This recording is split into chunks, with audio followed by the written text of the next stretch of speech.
All right, in this section, we're going to take a really close look at the things that you'll need to do when you're the one having to hear from your spouse about how what you've done or what you've said has hurt them in some way. Remember, resiliency and creating enough emotional space to handle empathy and your own feelings of defensiveness is the name of the game when you're on this side of the fence. Again, you still have your basic catching structure of mirroring, asking curiosity questions, validating, and empathizing. All those steps and the emotional muscles that we've highlighted are still very much in play and necessary. All we're doing now is adding some more key goals to achieve in these conflicts when you're the catcher. All right, let's cover the 6 key objectives for reconciling hurts in conflict. Step number 1 is recognition. And now the key here is to convey that you get the extent and the depth of the hurt that your spouse is actually experiencing. Now, obviously, the extent to which you can do that is going to be limited by the extent to which your spouse actually pitches and conveys their hurt to you. If they're telling you only about $10,000 worth of hurt, you can only really recognize $10,000. That is unless you're a mind reader and you can sniff out hurt where they haven't yet.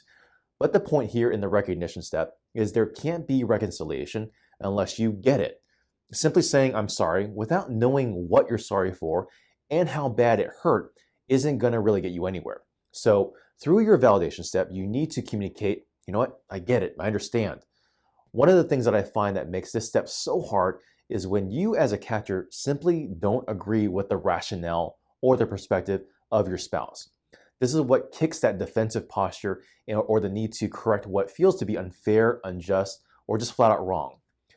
The trick here lies in the ability to make a distinction between truth and compassion, and to see those things as 2 separate responses.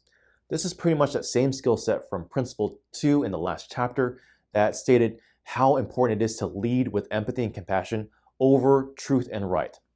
Once you can do that, once you can see those as separate things to accomplish, then from there you can choose to suspend your need to uphold or fight for truth so that you can actually create room for compassion and empathy first. That doesn't mean that you have to abandon truth or fighting for what's right or fair, just that you can suspend it long enough to be compassionate and to seek understanding first. In a nutshell, this is what that muscle of resiliency allows you to be able to do, to choose to suspend justice in order to achieve understanding first. For example, let's say that you're talking to a young child and they're incredibly hurt by something that you said or did that they mistook or misunderstood. Now, the compassionate side of you would be powerful enough to suspend your need to uphold truth. If you're trying to be a soft landing space for this child, you wouldn't lead out with, well, you just misunderstood and you just need to get over it. No, likely you'd allow compassion for this child to move you more to empathize and to enter into their reality first. Wow, you know what? I'm so sorry. I can see how much that hurt you, and it makes me really sad to see you hurting so badly. Leading with compassion first and suspending truth allows you to recognize hurt when you see it, even if you don't agree with why they're hurt in the first place. Now, that's a lot easier to do with a child than it is with your spouse, because you're more willing to suspend truth for a child than your spouse. Inherently, you're more likely to expect an adult to know better, but the dynamic and the order of operation remains the same whether you're talking to a kid or an adult. My experience here is that if you create room to recognize and validate hurt first, and even empathize first, then introducing corrective truth is much more possible after the fact, simply because you have that relational equity or that trust token that you have with them to deliver hard truth. But if you try to shoot for correction and justification first, it won't ultimately matter even if you are right, because you haven't validated the existence of the hurt first with compassion. So, in summary here, recognize and validate first with compassion before trying to speak truth and correction. Step 2 is responsibility. If recognition was the I get it and validation step, the responsibility step is the my bad step. This is where you make an intentional effort to take ownership of your part of the pain. Again, it helps if your spouse lays out to you very clearly what you're responsible for and what you're not. But regardless of if they weighed and split the hurt pie up really well, you need to be able and ready to take responsibility wherever you can. In fact, it might be wise to take even more ownership than you think that you own, simply for the fact that it's our human tendency to underplay our responsibility. The key here is you'll need to be comfortable with saying the words, "That's my fault." Step number 3 is remorse. This next step is the I'm sorry step. It's where you take time to express regret and sorrow. It's the I feel the weightiness of your hurt, and I'm so sorry for being a part of that pain. Now, the key here is you have to let yourself actually feel. If you can communicate remorse with your heart rather than just your head, your I'm sorry will mean a whole lot more. Ultimately, your spouse that's been wounded needs to know that you understand them and that you know their pain. And if you can't show that you get it with a display of empathy on your part, they'll likely try to make you get it by inflicting some measure of pain that they feel upon you, which, as you know by now, does nothing good for the marriage. So the more you can lead out and show that you get it with your emotions, the less your spouse will feel the need to make you understand them by trying to inflict pain, the pain that they feel upon you. Step number 4 is repent.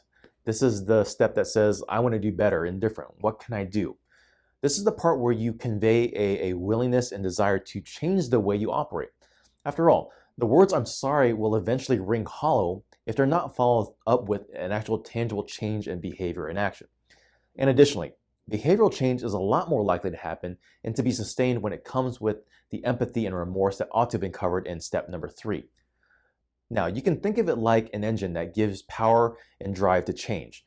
A head awareness of your spouse's hurt might, say, give you 100 horsepower to drive your behavioral change. But a heartfelt emotional empathy is going to kick it up another 200 horses that makes driving change a lot easier and more likely. And coincidentally, this step ought to also correspond with your spouse's request pitch when they tell you very explicitly what they need from you going forward. So when they give that to you, be ready and willing to think creatively of ways to do things different going forward. Now, step number 5 is the reset. This next step is where you get to have your turn.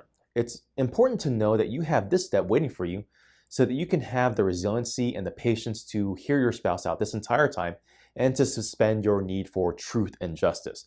If you know that you'll have a chance to be understood and to be heard out, it allows you to be much more compassionate, gentle, and patient as you hear your spouse out. But assuming that you've gone through all the steps to catch well, at this point, you can switch and reset. You can correct perceptions. You can shut down that tier 3 level and go back up to tier 1 and talk about what you want to watch on TV, or you can throw in your own pitch and change the lanes if you want. It's entirely up to you. But just be sure to monitor your emotional regulation, and if you're in a position to pitch well. All the same rules still apply, so reset and set up a proactive conversation for later if you need. Just don't try to bite off more than you can chew. If you're handling these conflicts well, there's going to be plenty of time to address and resolve conflicts going forward in the marriage. All right, step number 6 is remember. Now, this last step is meant to be done beyond this conflict. Just as it's important to remember to choose to forgive when you're the pitcher, it's important to remember to demonstrate to your spouse that their pain is now part of you as well, that it's embedded in your thoughts and emotions just as it is for them. Allowing the remembrance of that hurt to color your words and actions shows your spouse that not only do you get them in this conversation, but that you continue to as well after the conflict is over.